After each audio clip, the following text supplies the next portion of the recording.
All right, CLNS Media Draft Central coverage continues. The Patriots making a selection in the fourth round of the NFL Draft, day 3, pick number 120, running back Rhamondre Stevenson. This is not the direction a lot of people, yourself, Evan Lazar, thought that they would go, but they did. This guy's a bruiser, 6 feet 230, big dude, out of Oklahoma. Missed part of last year due to a suspension, drug suspension. Missed 5 games. Still led the team in rushing. Between the tackles sort of guy. Got some stuff in. He can do some stuff in pass pro. He caught a few passes as well. Your initial reaction when we were talking about this live was a little, maybe they could have, should have, would have gone in a different direction. But you've been looking at the tape and you've taken a little deeper dive into Stevenson here. What are your overall thoughts on the player the Patriots getting? Yeah, I think they have a player that can be an early down running back for them in their system. And the things that you always look for with these bigger backs, do they keep their feet moving at all times? Because he's not going to be somebody that's going to have a ton of breakaway speed, but in tight spaces, in tight quarters with traffic around them, guys flying around at their feet, diving at their legs, do those feet keep on churning? And that's something that you definitely see with Rhamondre Stevenson. He's got good patience. Oklahoma is a big pulling school. They love to pull linemen, counters, power, that kind of stuff. And he did a really good job of allowing his blocks to develop and set up those blocks, which will behoove him in the Patriots type of power scheme as well. So I think 3 things that I kind of can sum it up with is his running style, power, patience, and really good vision as well between the tackles from what I've seen. And you go and turn on that game against UF in the Cotton Bowl, and I know Florida's defense was a little bit dicey this past year, but he ran for almost 200 yards and a couple of touchdowns in that bowl game, and I'm sure the Patriots paid attention. They always put a lot of emphasis on those bowl games, especially those big-time bowl games, and I'm sure that's what they were looking at with Rhamondre Stevenson. Yeah, and before we get into fit, in the scheme, there's definite reasons why the Patriots did this, and we're going to talk about a few of those coming up. But first off, your overall thought on just the pick itself. There are other places you might have gone here. Anybody they passed up that you think might have been potential impact player? And again, we're getting into that point in the draft where you're kind of taking some flyers. Obviously, every player here has some flaws. You're not finding, the receivers who are 6'2" with 4.35 speed. But you did have a couple receivers here you thought they might have addressed. It's a deep receiver draft. It looks they didn't go there again, at least in the early parts. And they kind of punted on the receiver position last year as well. Is that something you might have considered here instead of Stevenson, or maybe somewhere else? So I did really like Jalen Darden out of North Texas, who actually ironically went to the Tampa Bay Buccaneers at the end of the 4th round. That's a player that I would have looked at if they were going to go wide receiver there. Had 38 career touchdowns at North Texas, had 19 in 2020. Just a big play monster, whether it's underneath the defense or going over the top. And I thought that if they were going to look for that speedy, shifty slot receiver to kind of bring in that sort of skill set into their offense, then Darden would have been a really good fit.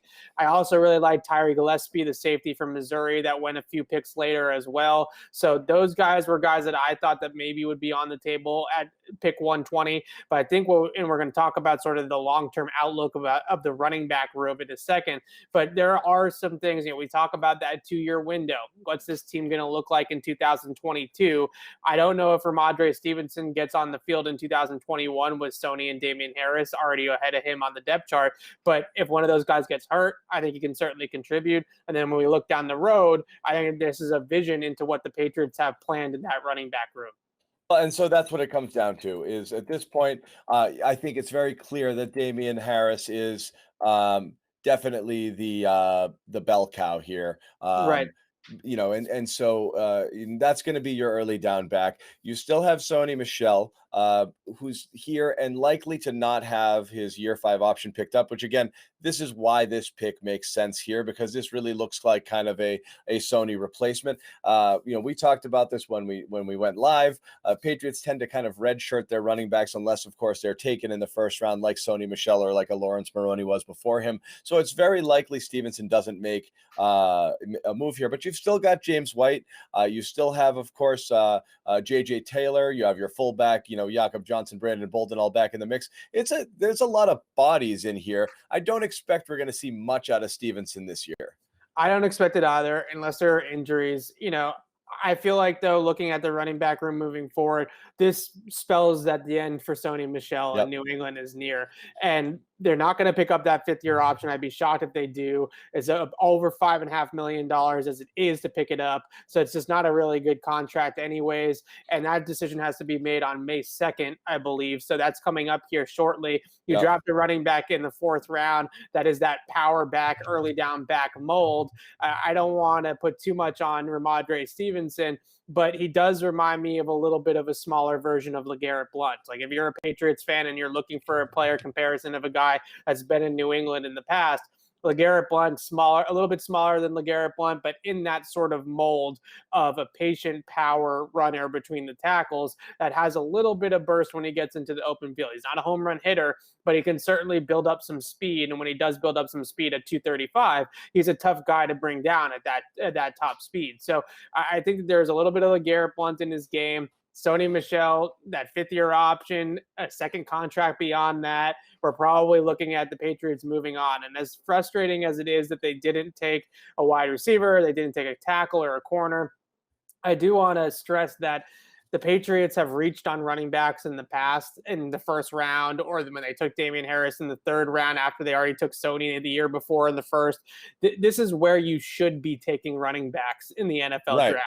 Yeah. Day 3. This is exactly where the value is at the running back position. So in that respect, if the Patriots felt like running back was a need, so they could build depth there and they could look beyond in the 2nd through 4, year 2 through 4 of Rhamondre Stevenson's rookie contract, where he has a chance to contribute, then this is where you feel comfortable with it. If they had reached on a running back in the top 100, that would have been one thing. But taking him here is a comfortable spot to take an RB. Yeah, and again, I know a comp you threw out there was like a Gus Edwards type. You could see that theoretically here as somebody who Stevenson could turn into.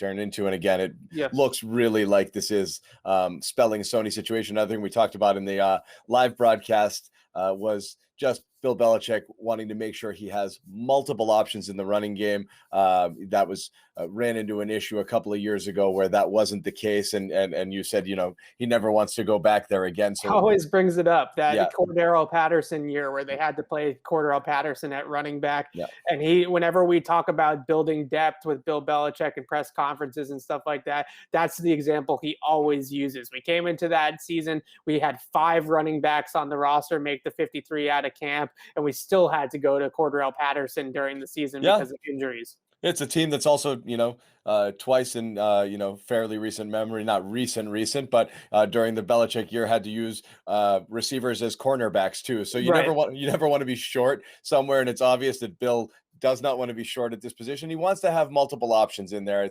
It's clear this is how they view the running back situation here. I do also wonder, and again, if Stevenson isn't used in year 1, it doesn't really make sense. But if he does have a role, you wonder whether if Cam Newton's not the starter this year, you lose a lot of goal line carries. Really, Newton was your goal line back last year. Stevenson could slot into that short yardage goal line role potentially in year 1, even if he doesn't really do much else.